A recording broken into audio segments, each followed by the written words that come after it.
The languages that we really want to know, guys, honestly, is Spanish and Mandarin Chinese. Those are the power languages to know these days. Okay, can you see? Closer. Okay, so learning Spanish in the hospitality industry. I know everyone's taken a foreign language when they were in high school, right? What language did you take?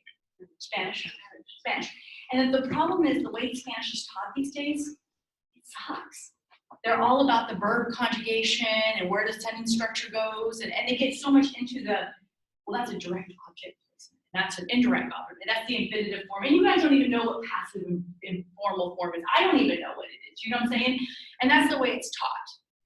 Well, actually, Spanish is a lot easier than you think it is. They just try to scare you by trying to do all these fancy conjugations. Yo por ahí, like, me gustaría la oportunidad de poder hacer eso contigo. What does that mean? I would like the opportunity to be able to do that with you. Just say, I'd like to do that.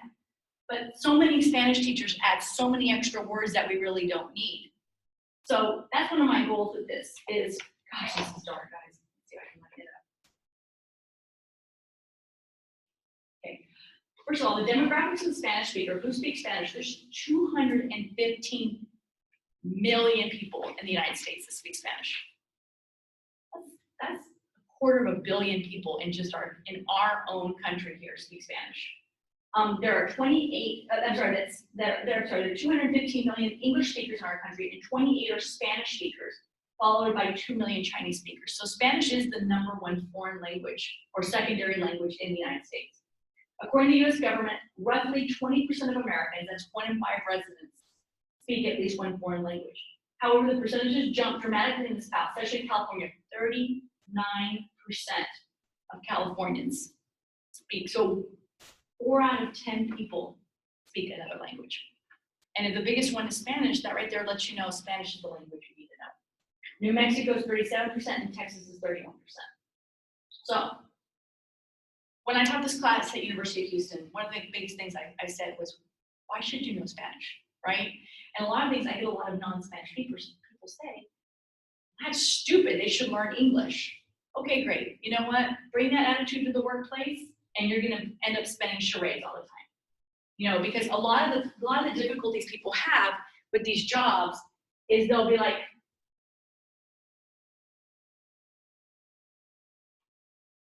it's charades, and you can't speak the language, and then they're gonna look at you and what's he saying, you know?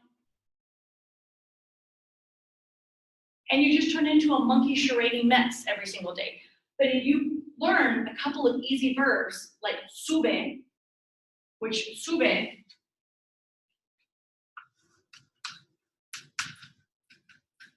means to pick up, also knows to lift. Okay, sube, eso, that, por favor. You learn, those are really important words. So to learn Spanish, you don't need to learn how to ride a horse or all this fancy stuff. You need to know basic vocabulary. So to pick up, which is this one's a little more to lift, okay? And then you can say stuff like, this is a great word.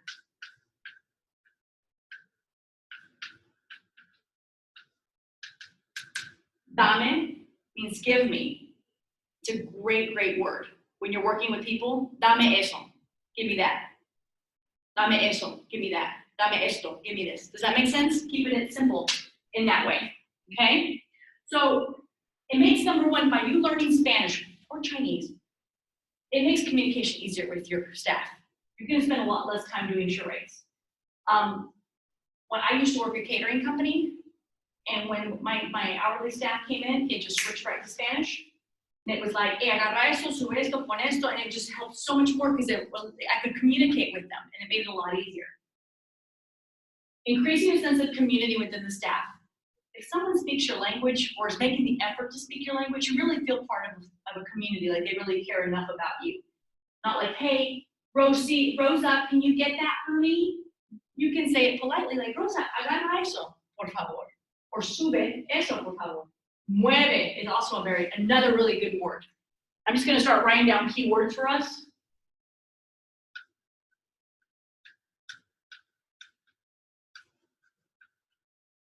Move, mueve, move. You know, move that, move this, move that. Mueve las papas. Okay? Also increases your ability to empathize. If you can, you know, if someone's really, really tough, ¿Qué pasa, Maria? Oh, ¿Qué pasa? What's going on? What's happening? Pasar means to happen. ¿Qué pasa means what's happening. ¿Qué pasa, Maria? Estoy muy triste, mi cabeza me duele, I'm real sad, my head was, oh, okay, pues aspirina, you know, you don't have to say, would you like the opportunity to take some aspirin? ¿Quieres aspirina? Right there. So it makes it easier because you can empathize with them. You increase your employee retention. That's one of the biggest things, as you guys know in our industry, turnover, people come and go all the time. If you have that sense of community, people aren't going to leave. They're going to feel loved, and they're going to feel like you care enough to speak their language. Okay? You can get your point or your thought across more clearly. Back to that charades thing. You had that whole up, down, up. You just wanted that stick moved, right? Mueve el palo, por favor. Move the stick, please. ¿Dónde? Where? Aquí, allá, aquí, allá, here and there. You can use a lot of pointing. That makes it so much more clear than trying to do the jumping up and down. You can clearly make your point much more easy for people to understand. And honestly, guys, this will make your life easier. I had a student of mine at University of Houston. He was from Eastern Europe. He was from Slovenia. And he shows up to Texas, and you just got into like little Mexico, like us. Little California is little Mexico too. And he came into my class, and he worked as a banquet server. He's like, I am ready to learn Spanish. Because he said he just couldn't communicate with the other staff because everyone speaks Spanish in the kitchen. And he started learning little bits of words and stuff like that. And he was so good at the end of the semester because he wanted to learn. He's like, hola maestra, ¿cómo estás? Hello teacher, how are you? And it just makes it a lot easier. And he just really ended up being banquet captain. I don't know what he's doing next, but he's been able to talk to the staff. But when you break down the language, it's a lot easier than you think. It's just so many teachers make it scary, but it does make it easier for you. So I kind of want to go over a little bit of the Spanish alphabet with you guys. One of the biggest mistakes English speakers make is when they pronounce stuff, they go, the, so, and they close their mouth a lot. In Spanish is a very mouth open language. Not be, se, che, de. It's a very strong, not it's a very strong sounding to it. Also, Spanish has 2 extra letters. It's actually the CH, it has its own sound, which is a ch, like Chile, chiquito, ch, ch, it's a chi sound. And then we also have the ñ, like piñata. So it's very easy. It's the similar ones, it's just a lot of it. E is very open in Spanish, while we have more of an sound to it. Accent marks, overrated. When you're speaking Spanish, you don't need to have accent marks. It's more for writing and stuff like that. No one walks around accents in their conversation. So one of the biggest things people don't realize is there is so much slang in our language. In English, and that's, you know, Zilla, that's one of the biggest reasons foreigners have problems learning English. It's because the amount of slang that we have. We are stupid crazy on slang. Like, stupid crazy. We're not stupid or crazy. It's just, it's a way of saying it's ridiculous. You know what I'm saying? So I'm going to give you guys some examples of what we do. In English, we say hello. That's the way of a shorter greeting, right? Hello. We have a fancier greeting, which is good day, which is a fancier way. Like to your friends, you're going to say, hello, hey, hello, right? Little kids, how are you going to say hi to them? Well, I just said it. Hi, right? We have a different way of saying hello to little kids. We just never realize it. Hi, how are you? Right? Hello. Hey, good afternoon. How are you today? See, we have 3 different ways depending on who we're talking to. Same thing in Spanish, same thing in a lot of languages. We have what's up. That's kind of our way of saying what's happening, what's going on in your day. What's up? Okay? No. That's cool. That's one thing that a lot of foreigners kind of sit there and scratch their heads on. That's cool. Hey, I like that shirt. That's cool. Like, no, sweater. It's keeping me warm. It's comfortable. A lot of foreigners, when I teach a lot of English classes to foreigners, they're like, why do you say that's cool? It has nothing to do with temperature. Like, right? It has nothing to do with temperature. It has to do with, like, That's a neat thing. I like it. I said, then why is that's hot? If she's cool, that means she's like a neat person to hang out with. But if she's hot, it's now just shifted over to looks. I don't know. That's the English language. I have no excuse for you. I am hungry. This is one of my favorite English phrases. Hi, I'm hungry. Nice to meet you. I am Eve. And I do that to my son all the time. Mom, I'm so hungry right now. Nice to meet you, so hungry right now. Because it really shouldn't be, I am hungry. Really, we should not be saying I am hungry, right? We should be saying I have hunger. That's really what we should be saying. The correct. Think about what I'm saying for a second. I have hunger right now. That makes more sense than my new name is Hungry.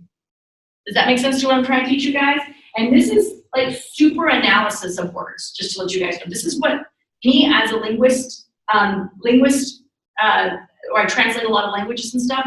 This is what I have to teach people who are learning different languages, is that there's exactly what's translated versus what you're trying to say, the meaning, and those are two different things. So, and then also, I'm going to chill out at my home this weekend. When foreigners hear that, it's like, are you going to go hang out in the refrigerator and just lay in your refrigerator? Because I'm chill. Hey, let's chill out this weekend. Are we going to go sit outside in the cold? Like, let's chill out. Well, at least we're going to spend time together. Why don't you just say spend time? Why are we chilling? Does that make sense what I'm trying to teach you guys? Well, Spanish has the same thing. We have phrases like this in Spanish too. We have hello. The exact translation is hola. Exact translation. Hola. Okay. Buenos dias is a little bit more formal. And that's kind of like good day.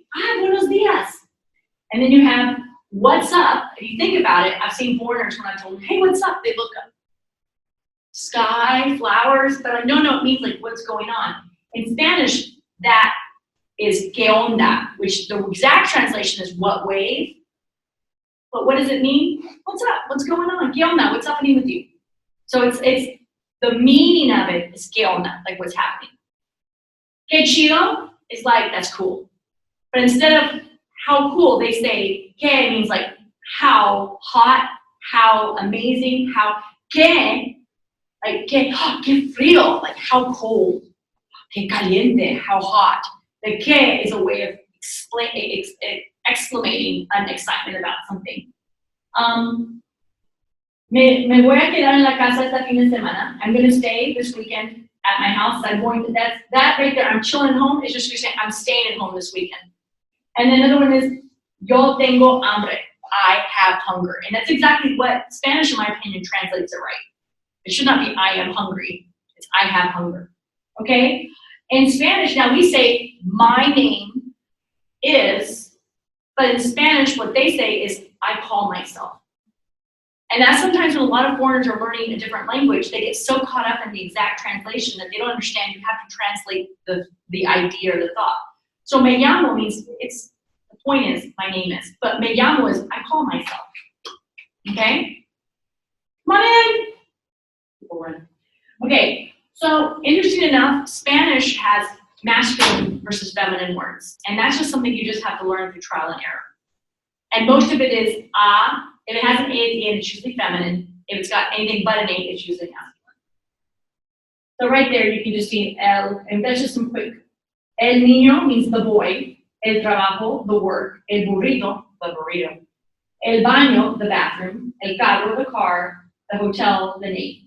And then the A's, you can see it's usually feminine. So when we say the woman or the boy, in Spanish, they use el o la. Now, we don't realize this because I'm saying, I like a girl. That's a specific girl that we're talking about. A girl. But I love the girl means I love girls. You know what I'm saying? We don't realize, once again, we're so fluent, we don't realize this. I want to eat a pizza. You don't care which one. You want a pizza. I want to eat the pizza from Papa John's. That is a specific, when you say the, it's specific, okay? In Spanish, we say un or una for a, but of course, una if it's masculine, una if it's feminine, or el o la for the. So the is el o la. So One last thing to kind of show you about Spanish is I want a yellow car. The way we put our sentences in Spanish and English together, we say noun, verb, direct object, and adjectives go before the direct object. I like your green sweater. I like your big smile. Noun, verb, adjective, direct object. But in Spanish, it's pretty much the same, except the adjectives go afterwards. So in Spanish, I would say, I like your sweater green. I like your smile big. Me gusta tu suéter verde. Me gusta, I like tu suéter, your sweater, verde. Me gusta tu sonrisa grande. I like your big smile. Smile big, okay? That just kind of shows you. And then that right there is just, people don't realize this, but we actually in English have irregular verbs. We just never think about it. I am, you are, she is. It's the same thing. It's just depending on the person. Well, in Spanish, that's where they get you. All the verbs have a different way of saying everything, and that's where it gets kind of sticky.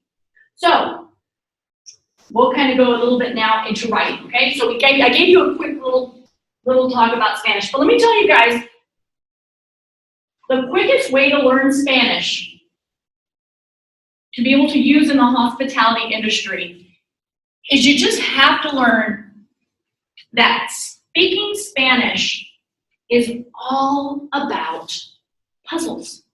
And this is any language, it doesn't matter if it's Spanish or Chinese or whatever. You're putting together a puzzle. And you have to think of the easiest way to put down this puzzle.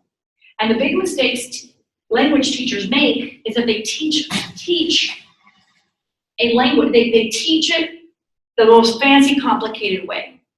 So I'm gonna teach you guys pretty easy Spanish, okay? First of all, I'm sure when you guys were all taking past Spanish classes, you all were taught that you have the verb, you have what's called I already forgot the name of it, but it's the most basic way of the word. Infinitive, I think it is, infinitive. So it's like, in English, an example of an infinitive verb is anything that's to something. So beber, and the way I remember beber is a beverage, and beverages you drink. So beber means to drink. To beer, to drink. Great word, recoger, pick up. Especially in the hospitality industry, that's a great word to know. Pick up the trash, pick up the table, pick up the stuff, okay? Sacar, way you remember that one? You take things out of a sack. Sacar means to take out. Cortar means to cut, so it can be used to chop. Thinking kitchen Spanish, okay? Cortar, y also to clean, okay? So normally, your Spanish teachers have taught you in the past, you have to do something like, yo quiero beber, bebe la comida, or el niño bebió, you know, or you have all the fancy conjugations, and that's where you kind of get frustrated and stuff. So here's how you learn hospitality Spanish. Just drop the R. And if you just drop the R, it's now turned into a command form, which you're telling somebody to do. Think mommy style. Clean up your room. Take out the trash. It's command form, okay? So now we have bebe tu agua. Well, we really say toma, but we'll stick with bebe. Bebe tu agua. As we drop the R, it's now a command. Bebe, drink. Tu is your water. Drink your water. Well, you just made a complete sentence without really conjugating. And these are just great extra words to learn. These are just extra puzzle pieces for learning how to do this. Recoge estas cosas. Pick up these things. Since they're plural, this has to match this. Okay? Saca, great one. Housekeeping, kitchen, whatever. Saca la basura. Take out the trash. Not take out a trash. Take out the trash. Okay? You can also, let's say, great word, like I said, this and that are very, very important in the hospitality industry. Saca, take out that trash. Esa and esta. We'll talk about that in a second. Okay? Corta las manzanas. Cut the apples. And then limpia la cocina. Clean up the kitchen. Keep in mind, all this stuff here is literally just easy noun vocabulary words that you just learned with the flashcard. It's the vowels that get sticky. Now here's the catch. Saying it this way is pretty aggressive to your staff. Clean up the trash. Cut the carrots or cut the apples. So how would you magically fix this? Por favor. Think about it with a little kid. Clean up your room. Clean up your room, please. One magical word, please, softens the whole sentence. So this is it. This is the easiest form of Spanish to communicate your point to any of your employees, to any of your coworkers. And the big thing is, at this point, is for you guys to work on finding, and now that you know how to do this, just learn command form. Does that make sense? If you as a Spanish speaker, it's polite. Because if I say limpia la basura, that's a little rough. You know, hey, limpia la basura. Limpia la basura, por favor. Doesn't it just, that por favor, soften the whole sentence? You know, same thing, hey, clean up the trash. Hey, clean up the trash, please. But that is the equivalent of what they teach you in these Spanish classes is, could you please take the opportunity to throw away the trash? I mean, it's great and so polite, it's so nice, but you're going to waste brain power and energy trying to conjugate this sentence right. So keep it simple. You know what I'm saying? And that's what I teach. So learn all your stuff, and you literally just drop the R on everything, and now you have just figured out a huge way to communicate with our whole staff. So now it's like, pon, oh, that's a great one.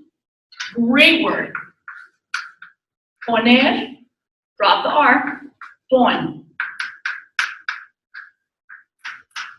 Put the silverware on the tables. Put the dishes in the trash. Put. That's a great word for kitchens and housekeeping and stuff like that. So by working on this type of stuff here, you're going to have a lot easier way to communicate with people. And you don't have to worry about, ¿podrías tener la oportunidad de poder sacar la basura? Or you can just say, could you please take the opportunity to throw away the trash? Now it's just throw away the trash, please. Okay? Another great words to learn is esta y esa. And the way, when anyone ever has problems remembering, the difference between these, by the way, the difference between these two is esta is this one. This, esa is that one. I teach my students, X marks the spot. If there's a T in it, then you can touch it like on a treasure map. Esta, you can't touch a T on a treasure map. So if there's a T in there, that means it's this one right here because you can touch the T. So there's an S, that means that one. That's when people get confused a lot too. So that right there gives you an idea. So that kind of gives you, now from this point now you don't have to conjugate verbs anymore, and now a lot of it is just building a vocabulary. You know what I'm saying? One other big thing that I say a lot to students that are interested in learning Spanish is you have to be aware of the Hispanic culture. And this is something to keep in mind a lot, you know, is that the Hispanic culture, they are one of the hardest working cultures out there. They're not out there on the street asking for money. They're at the Home Depot looking for work. They're the ones that are not waiting welfare check lines or anything like that. They are working. And they're taking the jobs that nobody wants. And there's a really good movie called The Day Without a Mexican, where all Mexicans disappeared. It's Calvert's movie. You know, and like, who would take care of, who takes care of our agriculture? Who would take care of helping us with so many things? They are a vital sign of our economy. They are also a big part of your career. And if you just be aware that the Hispanic people, they're going to be the ones that are going to provide the shoulders for you to move up. And what I mean by that is most Hispanic people, They're not looking for raises. They don't want to move up and be supervisors and general managers. They're just comfortable going to work every single day. They just want to do their job and they want to go home. A lot of other people want to go up the corporate ladder, assistant manager, assistant. So most Hispanic people are happy just doing their job. So one big thing I want you guys to take away from is also a cultural lesson from this, is they are your backbone. They are the next prong on your ladder to move up. Treat them with kindness and be nice to them and be good, because they're a great quality people. So when they walk in, María, ¿cómo estás? You know, oh, hola, ¿cómo estás? Muy bien. Hola, pues, ¿cómo está tu día? How was your day? ¿Cómo está tu hija? How's your kid? Just showing some kindness towards your hourly employees and the people that work the front line for you, or back at the house for you, is going to back you up so much. They're going to, when they see that you're making an effort to get to be nice to them and not treat them, does that make sense what I'm saying? Not treat them as a number and treat them with kindness. And hey, look at me. I'm making an effort to learn their language. I'm making an effort to communicate with you. Pablo, ¿cómo estás hoy? You know, oh, muy bien, gracias. Hey, ¿quieres un café? You want a coffee? No, gracias.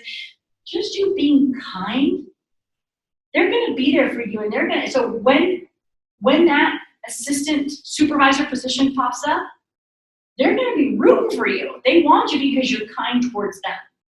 Does that make sense what I'm saying? And, you know, when I used to work at the downtown aquarium, we had a bunch of ballet guys and they all spoke Spanish. And a lot of the other staff members were just kind of rude, not rude to them, but just didn't even make the effort to talk to them. Every time I came to work, hey, I didn't even know all their names. But hey, ¿cómo están? ¿Qué onda? And I just talking with them for 2-3 minutes, just chit-chat back and forth. So many times I would be running late and I had an appointment. And employee parking was 2 blocks away.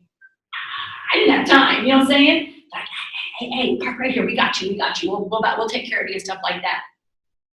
They always have me. And they're like, hey, ¿tú qué necesitas? No hay problema con nosotros. You know what I'm saying? And sometimes I come down here and I accidentally have extra cookies or stuff from the kitchen. And that is so incredibly important for you guys to walk away from. And there's a saying in Spanish that cannot be any more true. Un poco de aceite ayuda a la máquina. It means a little bit of oil helps the machine, but what it really means is just a little bit of kindness towards everyone really goes a long way.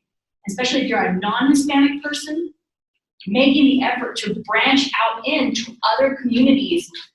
Even if you learn to say just hello in Chinese.